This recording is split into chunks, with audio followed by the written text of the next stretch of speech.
Who's coming up? Who's coming up? Who's coming up? Dudes, this is Alex. Hello, happy Tuesday. Happy National Dictionary Day Eve. Tomorrow is National Dictionary Day and National Boss Day.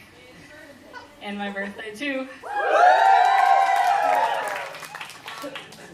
Well, on Saturday morning, before the sun rose, a rather eclectic group of travelers left from this very parking lot to attempt to journey to Mexico to build 3 houses in a neighborhood, only to return Sunday evening to be confronted once more with life in Malibu and to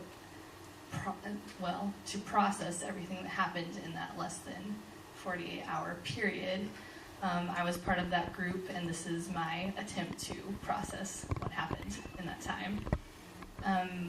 What I can say is that on Friday night, before we left at 5:30 in the morning, Saturday morning, I was sort of a sad and weary mop of a soul.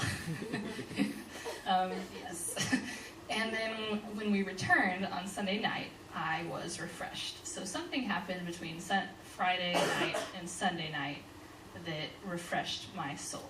And I had to I've been trying to figure out what it was exactly. I think,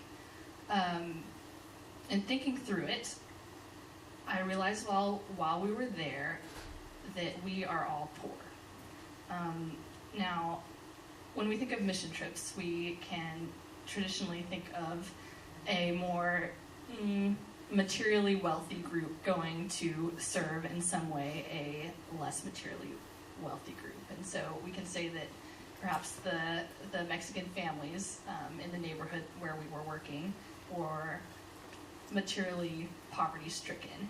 However, I can say that going into the trip, I was emotionally and spiritually poverty-stricken in that I was, and still am to an extent, inundated by technological pollution and busyness and to-do lists and a lack of creating time and space to just be with God and be with people who love God and try to serve Him together. I think everyone who went on the trip, whether coming from the Mexican side of the border or the Californian side of the border, wanted something, and wanting to me indicates a sort of poverty, a sort of lacking of something, whether that was community or time away from life here, problems here, or a house, or just a space in which to have discussion and service and apply our different talents and skills to work together for each other. And somehow in the midst of all of that, of this group of messy and broken and poverty-stricken people from both sides of the border, we were all able to come together with a common purpose and seek ultimately to heal that brokenness, that poverty in each other's lives. I think there's a beauty in the family dynamic that we saw in Mexico. There were people, all these families gathered together, making dinner and eating on their front porch together and just laughing and playing, and children from the neighborhood playing together and just making up games, no technology involved, just like fun imagination. And I think that is a type of wealth that we often lack. And I make that point to make it more obvious of our own poverty, because it can be so easy to look at the poverty of this family that doesn't have a house and feel in some way like we're not on an equal plane with them. But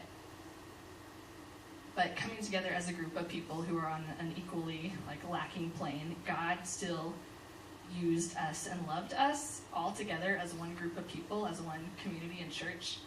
And I think remembering that there's nothing too small or too broken for God to use and love is what was refreshing to me. I think, in our minds we have rules about what can make things healed, and we think of solid, fancy tools that can fix things, but like the church is full of broken and messy people, and God still uses them to like heal the poverty in each other's lives. And that doesn't have to happen in Mexico; it can happen in Malibu. And so whether or not we live in Mexico or Malibu, like we can still spend ourselves on behalf of each other because Christ did so for us. And let's pray.